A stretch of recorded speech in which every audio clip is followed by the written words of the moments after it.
Hello everyone, welcome back to the run academy. आप जानते हैं कि क्लास 9 फिजिक्स का जो पहला चैप्टर है मेजरमेंट एंड एक्सपेरिमेंटेशन, उसकी एक्सरसाइज हम डिस्कस कर रहे हैं। एंड इसके सोल्ड एग्जांपल डिस्कस कर लिए थे, तो सोचा आज हम एमसीक्यू डिस्कस कर लेते हैं। तो बिना कोई टाइम वेस्ट किए चलिए शुरू करते हैं।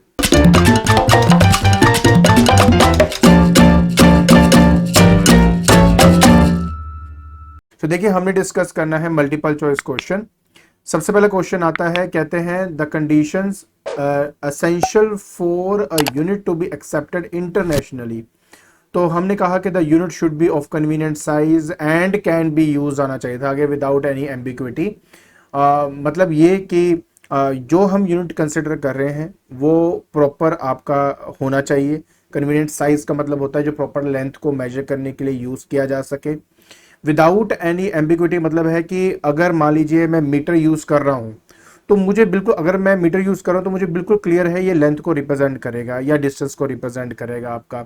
तो ये यूनिट जो है किसी और के लिए हम इस्तेमाल नहीं कर सकते। तो बिना किसी शक के, बिना किसी डाउट के हम अपने यूनिट को यूज कर सके। दूसरी बात यह है, the unit should B reproducible. मतलब ये कि जब हम सीजीएस से एसआई से, अगर मान लीजिए एमकेएस, मतलब कुछ भी मुझे, मतलब अगर यूनिट कन्वर्जन करनी है तो बहुत आसानी से यूनिट कन्वर्जन होनी चाहिए, 10 की पावर्स में कन्वर्ट होनी चाहिए। तो वो वैसा यूनिट होना हमारे लिए बहुत इंपॉर्टेंट है। फिर आता है the value of unit should not be change with space and time. बिल्कुल सही है। जैसे देखिए, कोई हमारे यूनिट्स हैं, जैसे आप जानते हो कि फोर्स का जो है ना, फोर्स के एक्चुअली हमारे दो यूनिट होते हैं। एक होता है एब्सोल्यूट यूनिट जो न्यूटन होता है, और उसके अलावा जो हम यूनिट यूज करते हैं वो होता है ग्रेविटेशनल यूनिट, हम उसको केजीएफ से रिप्रेजेंट करते हैं। अब जो ये न्यूटन है ये एब्सोल्यूट इसलिए कहा जाता है कि आप अगर इस यूनिट का इस्तेमाल प्लेनेट के किसी कोने में या आप किसी और प्लेनेट पे अगर आप स्टडी करते हो फोर्स को, तो न्यूटन की वैल्यू वैसी की वैसी रहेगी। तो आप किसी भी फोर्स को जब न्यूटन के साथ कंपेयर करके मेजर करोगे तो उसकी वैल्यू में कोई चेंज नहीं आएगा, चाहे आप कहीं पे भी मेजर कर लो। लेकिन अगर आप केजीएफ की बात करते हो, ग्रेविटेशनल यूनिट की बात करते हो, तो नाम ही है ग्रेविटेशनल यूनिट। मतलब ये कि ये मेरे एक्सेलरेशन ड्यू टू ग्रेविटी की वैल्यू पे डिपेंड करता है। तो आप भी जानते हैं प्लैनेट टू प्लैनेट जी की वैल्यू चेंज होती है। अरे प्लैनेट छोड़ो, हमारे अर्थ की अगर आप बात कर लेते हो तो इक्वेटर में अगर आप चले जाते हो तो इक्वेटर के पॉइंट पर अगर एक्सेलरेशन ड्यू टू ग्रेविटी देखोगे तो वैल्यू कम होती है, क्योंकि इक्वेटर वाले साइड में रेडियस ज्यादा है अर्थ का। और पोल की तरफ चले जाते हो तो एक्सेलरेशन ड्यू टू ग्रेविटी की वैल्यू जो है वो हमारी ज्यादा होती है, क्योंकि जो रेडियस है, डिस्टेंस है from the centre to the pole, वो कम है हमारा। तो मतलब वो यूनिट जो चेंज ना हो स्पेस और टाइम के साथ, तो ऑटोमेटिकली अगर आप थोड़ा ध्यान से इस चीज को थोड़ा सा भी ऑब्जर्व करेंगे तो आपको समझ में आ जाएगा कि ऑल ऑफ द अबव हमारा सही ऑप्शन है। फिर आता है कि in mechanics the three fundamental quantities. देखो, फंडामेंटल क्वांटिटीज उनको कहा गया है जो किसी और फिजिकल क्वांटिटी के ऊपर डिपेंड नहीं करते। कुल मिला के 7 फंडामेंटल फिजिकल क्वांटिटी है। उसके अलावा 2 कॉम्प्लीमेंटेड हम यूनिट्स भी स्टडी करते हैं, एंगल, स्टेयर, रेडियंस, वो हम आगे जाके, वैसे तो आपने मेरी थ्योरी में पढ़ ही लिया होगा। अभी तो हम क्वेश्चन आंसर डिस्कस करें तो ये जो लास्ट है डी वाला, लेंथ मास टाइम, ये सही है, क्योंकि प्रेशर का भी फॉर्मूला होता है फोर्स अपॉन एरिया, और वो मेरे फंडामेंटल पे डिपेंड करता है, या डेंसिटी फंडामेंटल पे डिपेंड करती है, वेलोसिटी फंडामेंटल पे डिपेंड करती है। अब आपका सवाल ये भी मन में आ सकता है कि सर इसके आंसर तो हमें ऑलरेडी दिए हुए हैं, तो आप हमें क्यों ये करवा रहे हो।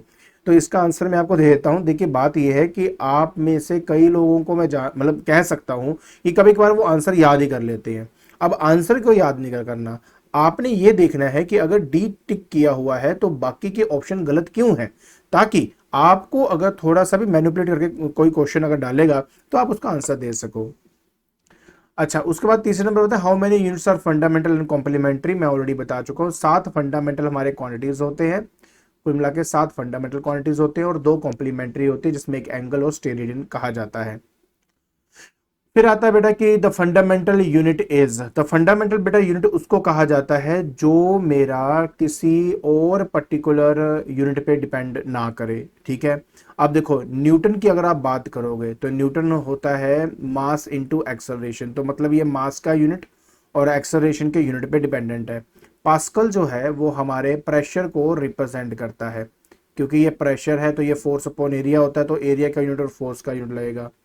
हर्ट्ज जो है वो हमारी फ्रीक्वेंसी का यूनिट होता है, जो कि 1 अपॉन टाइम पीरियड होता है आपका। सेकंड जो है ये मेरा फंडामेंटल है, और ये किसके लिए यूज यूज करते हैं, टाइम के लिए हम इसका इस्तेमाल करते हैं। फिर आता है 5वें नंबर पे। बेटा 5वें नंबर में कहता है कि which of the following unit is not a fundamental unit. अब फंडामेंटल यूनिट कौन नहीं है? वो जो किसी पे डिपेंड करता है। तो मीटर एक फंडामेंटल है, ये फंडामेंटल है, किलोग्राम फंडामेंटल है, लीटर नहीं है। लीटर जो एक्चुअली में ना वॉल्यूम का यूनिट है, और वॉल्यूम के लिए हम लेंथ मीटर क्यूब का इस्तेमाल करते हैं। तो वैसे तो डेसीमीटर क्यूब जो है वो 1 लीटर के बराबर होता है आपका, बट ये जो लीटर है ये हमारे फंडामेंटल यूनिट पे डिपेंड करता है। इसकी वजह से हमारा आंसर, जो करेक्ट आंसर है, वो मेरा बी आंसर है। फिर आता है 6th पार्ट बेटा हमारा। 6th पार्ट में कहता है कि 1 मिलीमीटर। ठीक है बेटा, पहली बात, अगर आपने प्रीफिक्सेस जो मैंने पढ़ाए, अगर आपने उसको ध्यान से देखा होगा, तो वहां पे पता कि जो मिली वर्ड यूज किया जाता है वो 10 की पावर -3 के लिए यूज किया जाता है। अच्छा, अब मन में आएगा कि सर 1 मिलीमीटर में कितने मीटर होते हैं। मैं आपको बता दूं बेटा कि अगर मैं 1 मिलीमीटर लेता हूं तो मिली का मतलब होता है 10 की पावर -3 मीटर। 10 की पावर -3 होता है 1/1000, और यहाँ पे m की जगह मीटर आ जाएगा आपका। आप सब देख सकते हो कि ये किस पेज है। इसका जो ऑप्शन है वो हमारा बी होगा, मतलब 1000th part of a metre होता है। चलिए अब 7th की बात करते हैं बेटा। 7th के अंदर 1 astronomical unit is equal to. देखो बेटा, मैंने आपको पहले भी कहा था कि कुछ वैल्यूज आपको याद रखनी पड़ती हैं, और इसका जो सही आंसर है वो ए ऑप्शन है हमारा 1.496। और ये कैसे आई है वैल्यू, ये मैं अपनी वीडियो में बहुत अच्छे से एक्सप्लेन कर चुका हूं। और हमें जो इसमें मुश्किल आ सकती है वो ए और सी में थी, बट याद रखना 10 की पावर 11 मीटर होता है, 10 की पावर 10 मीटर नहीं होता, इसलिए इसका जो ऑप्शन है वो हमारा ए ऑप्शन है। 8th part, the distance of stars from earth is generally measured in. अब मेरी बात ध्यान समझे, किलोमीटर की बात हम करते हैं तो वो 1000 मीटर के बराबर होता है। पहली बात समझना ध्यान से जो मैं बता रहा हूं यहाँ पे। एंगस्ट्रॉम जो है वो आपका 10 की पावर -10 मीटर होता है आपका। फर्मी 10 की पावर -15 होता है। ये एक लाइट ईयर ही है हमारा, जिस यूनिट का इस्तेमाल हम करते हैं डिस्टेंस पता करने के लिए सन और अर्थ का। क्यों? क्योंकि लाइट ईयर का मतलब होता है the distance travelled by light in 1 year.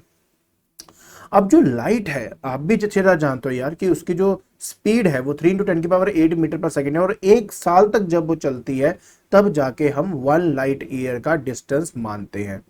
तो कितना बड़ा डिस्टेंस हुआ। तो इतने बड़े डिस्टेंस के लिए मीटर में स्टडी करना is not an appropriate way, best is to calculate the light year की टर्म्स में। अब आता है 9th वाला।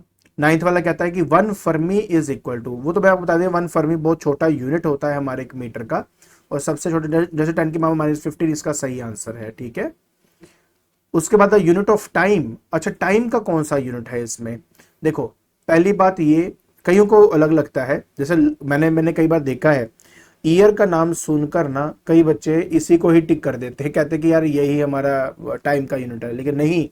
लाइट ईयर एक्चुअली में distance travelled by light in 1 year होता है। जो पार्सेक होता है ये भी हमारे डिस्टेंस का ही यूनिट है। एंगस्ट्रॉम जो छोटा यूनिट होता है मेरे डिस्टेंस का, ये वो है 10 की पावर -10 मीटर के बराबर होता है। तो बचता है सिर्फ लीप ईयर आपका। अब लीप ईयर वो टाइम माना गया है जिस ईयर को अगर मैं जिस ईयर के वैल्यू को अगर 4 से डिवाइड करूं तो वो कंप्लीटली डिवाइड हो जाए। मतलब ये एक ऐसा ईयर है जिस ईयर के अंदर हमें एक एक्स्ट्रा दिन मिलता है, जो फरवरी में 29th डे की तरह हमारा मतलब हमारे ईयर में आता है। तो टोटल 365 की जगह पे 366 डेज होते हैं इस पर्टिकुलर ईयर के अंदर। फिर आता है बेटा 1 एंगस्ट्रॉम इज इक्वल टू। अब देखिए इस पर्टिकुलर कंडीशन के अंदर आपको वैल्यू पता होनी चाहिए। जैसे कि 1 एंगस्ट्रॉम हमारा होता है 10 की पावर -10 मीटर। तो सीधी सी बात है सी ऑप्शन तो हमारा हो ही नहीं सकता आपका। ठीक है, उसके बाद हमारे पास आता है नैनोमीटर में कन्वर्ट करो या माइक्रोमीटर में कन्वर्ट करो। पहले हमें कन्वर्ट करके देखना पड़ेगा। 1 नैनोमीटर की बात करें तो 10 की पावर -9 मीटर के बराबर होता है। दोनों को आप डिवाइड कर दें, मीटर से मीटर कैंसिल हो गया, तो 1 एंगस्ट्रॉम डिवाइडेड बाय 1 नैनोमीटर, ये आ जाएगा 10⁻⁻10 प्लस 9, नीचे से ऊपर जाएगा तो प्लस हो जाएगा, 10 की पावर मेरा -1 बनेगा, 10⁻⁻1 को 0.1 हम कहते हैं, तो 1 एंगस्ट्रॉम आप देख सकते हो 0.1 नैनोमीटर के बराबर आ जाएगा। और इस तरीके से आप अपना इस क्वेश्चन का जो आंसर है वो दे दोगे। देखिए कितना सिंपल है, और इसलिए इसका जो सही आंसर है वो हमारा ए हो जाता है। फिर आता है ये, कहता है a metric ton is equal to, देखिए सबसे पहली बात आपको पता होनी चाहिए कि एक मैट्रिक टन जो होता है, जो मैट्रिक टन है आपका, मैट्रिक टन जो है वो आपका 1000 केजी के बराबर होता है। अब आंसर यहाँ क्विंटल में दिए हैं, अगर मैं क्विंटल, वैसे क्विंटल बोलते हैं, तो वो आपका 100 केजी के बराबर होता है। दोनों को आप डिवाइड कर दें, केजी से केजी क्या, 2 जीरोस यहाँ गए, आप देख सकते हो कि 1 मैट्रिक टन जो है, मैट्रिक टन जो है वो आपका 10 क्विंटल के बराबर आ जाता है। तो इस तरीके से आपका जो आंसर है वो ऑटोमेटिकली ए आपका आंसर यहाँ पे हो जाएगा। फिर आता है 13 नंबर, लाइट ईयर किसका यूनिट है, मैं ऑलरेडी बता चुका हूं, ये हमेशा लेंथ का यूनिट होता है। अब आ जाता है नेक्स्ट बेटा सोलर मास। देखिए सोलर मास ना एक हमारा एवरेज मास है सन का, बेसिकली उसको हम अपना सोलर मास कह देते हैं, और उसकी वैल्यू भी बेटा हमारी फिक्स ही है, दैट इज वैल्यू तो हमारी अप्रोक्सीमेट ही होती है, और ये 10 की पावर 30 केजी जो होता है, 10 की पावर 30 केजी होता है, मतलब ये कि 2 × 10 की पावर 30 केजी, 3 नहीं होता, 2 × 10 की पावर 30 केजी के हमारे बराबर होता है। फिर आता है अ लूनर साइकिल। अ लूनर साइकिल में क्या होता है, एक ऐसा कह लो टाइम पीरियड है ना, to complete the revolution of a moon around the earth. अब एक मून जो है वो अर्थ के अराउंड रिवॉल्व करता है, जितना टाइम एक मून को लगता है अपने कंप्लीट एक चक्कर को कंप्लीट करने में, उसको एक लूनर साइकिल कहा गया है, जो कि 29.5 डेज में कंप्लीट होता है। सो मैं आपके लिए यहाँ पे टिक कर देता हूँ, तो इसका जो आंसर है वो हमारा बी आंसर होगा। फिर कहता है कि 1 शैक इज इक्वल टू, ऑब्वियस है ये हमारा जो शैक है वो हमारा टाइम का हमारा यूनिट होता है, और छोटा यूनिट है बेटा आपका ये, इसलिए 10 की पावर -8 इसका हम यहाँ पर इस्तेमाल करते हैं। तो इस तरीके से आप इसका आंसर दोगे, ठीक है। ये तो डायरेक्ट आंसर है, बट थोड़ा बहुत हमें समझना पड़ता है। हाँ, अब कहते हैं कि which of the following unit is equivalent to watt. Watt क्या है, पहले तो ये समझो, वॉट जो यूनिट है वो हमेशा पावर का यूनिट होता है। पावर जो है वो हमारा work done divide by time होता है, ठीक है। अब सबसे इंपॉर्टेंट बात ये है कि जो वर्क है, अब यहाँ पे देखो वोल्टेज ये सब ऐसे दिया हुआ है, तो कैसे इसका हाल होगा मैं बताता हूँ, मेरी बात समझने की कोशिश करना। आपको तो पावर का हमारे 2-4 फॉर्मूले होते हैं वैसे तो, जैसे एक तो वर्क डन अपॉन टाइम है, एक होता है V × I, V मतलब होता है पोटेंशियल डिफरेंस जिसका यूनिट वोल्ट होता है, और जो करंट है उसका यूनिट एम्पियर होता है। एक तो बेटा ये यूनिट हमारा हो गया, इसके हिसाब से ए ऑप्शन तो वहीं पे हमारा ठीक हो जाता है। वोल्ट पर एम्पियर नहीं होता, क्योंकि वोल्ट × एम्पियर होता है, इसलिए एम्पियर बाय वोल्ट भी नहीं हो सकता, ठीक है। ओम जो होता है वो वोल्ट V = IR ना, तो V/I का यूनिट होता है, क्योंकि ये R रेजिस्टेंस होता है, रेजिस्टेंस का यूनिट ओम होता है। तो इसलिए ऑप्शन ए जो है वो बिल्कुल हमारा सही ऑप्शन माना जाएगा। आई होप अच्छी तरह समझ में आ गया होगा ये वाला पार्ट। फिर आता है बेटा 18 नंबर, कहता है which one of the following is a derived unit. Simple सा दिख रहा है मेरे को, मैंने कहा था 7 फंडामेंटल क्वांटिटी के अलावा और 2 कॉम्प्लीमेंट्री एंगल, उनको छोड़कर 2 कॉम्प्लीमेंट्री यूनिट सॉरी, इन 9 को छोड़कर बाकी जितने भी है वो ड्राइव्ड है। जैसे मास एक मीटर एक फंडामेंटल है, मोल जो है वो हमारा फंडामेंटल है, केल्विन फंडामेंटल है, तो मीटर क्यूब ऑटोमेटिकली क्या बन जाता है, ड्राइव्ड यूनिट आपका बन जाएगा। 19 की बात करें तो ऐसा यूनिट ऑफ एनर्जी इज, देखिए अगर मैं ऐसा यूनिट की बात करूं तो मुझे पता है बच्चे मैक्सिमम क्या करते हैं, सीधा यहाँ पे केजी कूजी इन सब में कन्वर्ट करने की कोशिश करते हैं, बट मैं प्लीज आपको यहाँ क्लियर कर दूं, जब हम ऐसा यूनिट के बारे में बात करते हैं तो ये आपका आंसर जूल बन जाएगा। आप इसको इस फॉर्म में नहीं करेंगे। ये जो यूनिट्स हैं इनको ड्राइव्ड यूनिट्स कहते हैं। अगर वो कहते हैं ना ड्राइव्ड यूनिट ऑफ एनर्जी क्या है, तो मैं बता देता हूं, जैसे एनर्जी क्या है, एनर्जी जो होता है, एनर्जी बेसिकली कुछ नहीं, वर्क ही है। वर्क और क्या होता है, ये आपका फोर्स इंटू डिस्प्लेसमेंट होती है। फोर्स क्या है, mass into acceleration into displacement होती है।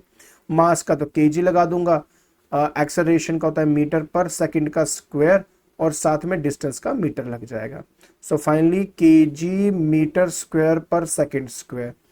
अगर आप थोड़ा देखें तो पहली बात तो ये चीज़ तो कोई भी नहीं आपको यहाँ मिल रही है, बट वैसे भी अगर ये ऑप्शन दिया भी होता तो भी मैं जूल करता, क्योंकि जूल के जो ऐसा यूनिट है एनर्जी का वो जूल है। ये जो आपको यूनिट दिया गया है इसको डिराइव्ड यूनिट्स कहते हैं। क्या कहते हैं, डिराइव्ड यूनिट। डिराइव्ड यूनिट, तो इसमें प्लीज कभी गलती मत होने देना, और आई होप आपको फिर ये बात अच्छी तरह समझ आ जाएगी। ओके, कहता है what is the SI unit of pressure. अब देखिए वैसे तो एसआई यूनिट ऑफ प्रेशर जो है वो पास्कल होता है, बट अब यहाँ पे पास्कल बिल्कुल नहीं दिया हुआ, तो अब इसका मतलब है कि वो डिराइव्ड की टर्म्स में पूछना चाहता है। पहली बात तो क्वेश्चन में थोड़ा सा झोल है यहाँ पे, आपको पूछना चाहता है डिराइव्ड यूनिट ऑफ प्रेशर, आप कह सकते थे, लेकिन चलो वैसे तो ऐसा यूनिट होता है हमारा पास्कल। अब प्रेशर क्या होता है बेटा, प्रेशर हमारा होता है force upon area. Force upon area, force होता है मास इनटू एक्सेलरेशन और नीचे एरिया।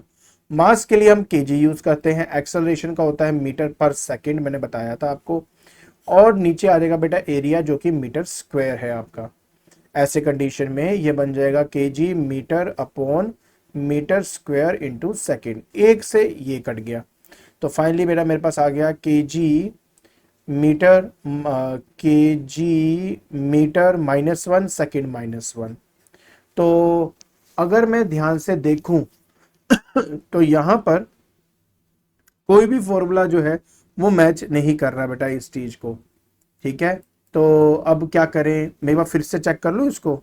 हाँ, एक गलती जरूर हुई है, एक्सेलरेशन होता है मीटर पर सेकंड स्क्वायर होता है, इट्स नॉट मीटर पर सेकंड हमारा उसका होता है वेलोसिटी का होता है, तो मीटर पर सेकंड स्क्वायर आना था, तो ये आ गया m-2 m-1 s-2 m, हाँ तो ये बी ऑप्शन सही है इसका, ठीक है, बी ऑप्शन इसका सही है। डन। तो एक बार फिर से देख लें, मास का केजी है, एक्सेलरेशन हो गया मीटर पर सेकंड स्क्वायर, एरिया का मीटर स्क्वायर है, केजी यहाँ पे मीटर आ गया, मीटर स्क्वायर से एक मीटर कटा, यहाँ पे सेकंड स्क्वायर था वो ऊपर जाके -2 हो गया, तो इसलिए हमारा बी ऑप्शन ठीक है। चलिए आज के आखिरी क्वेश्चन पे आ गए हैं। कहते हैं विच of the following is the smallest unit. अब ये जितने भी यूनिट्स आपको दिए गए हैं ये सारे के सारे लेंथ के यूनिट्स हैं। मीटर इन सब में वैसे बड़ा है, बाकी सबसे छोटे हैं। अब अगर बात करते हैं 1 मिलीमीटर की, तो वो 10 की पावर -3 मीटर है। 1 एंगस्ट्रॉम की बात करूं तो 10 की पावर -10 मीटर है। और 1 फर्मी की बात करूं अगर मैं, तो ये आपका 10 की पावर -15 मीटर के बराबर होता है। सो आप देख सकते हो 10 की पावर में जितना माइनस में नंबर बड़ा होता है उतनी वो वैल्यू छोटी होती है। तो 1 फर्मी, मतलब फर्मी बेसिकली आपका यहाँ पे सही आंसर है। सो आई होप आपको समझ में आ गया होगा कि एमसीक्यू को किस तरह से अटेम्प्ट करना है और किस तरह से हमें आंसर देखने होते हैं, ठीक है। तो आज के लेक्चर के अंदर हमने एमसीक्यूज को डिस्कस कर लिया है एंड आई होप आपको अच्छी तरह समझ में आ गया होगा कि किस तरीके से हमें जो एमसीक्यू क्वेश्चंस जो हैं वो अटेम्प्ट करनी है, या किस तरह से हमें देखना है कि कौन सा सही है कौन सा गलत है। और अगर आपको ये वीडियो पसंद आ रही है तो please like it, share it and subscribe it. आज के लिए बस इतना ही, थैंक यू सो मच।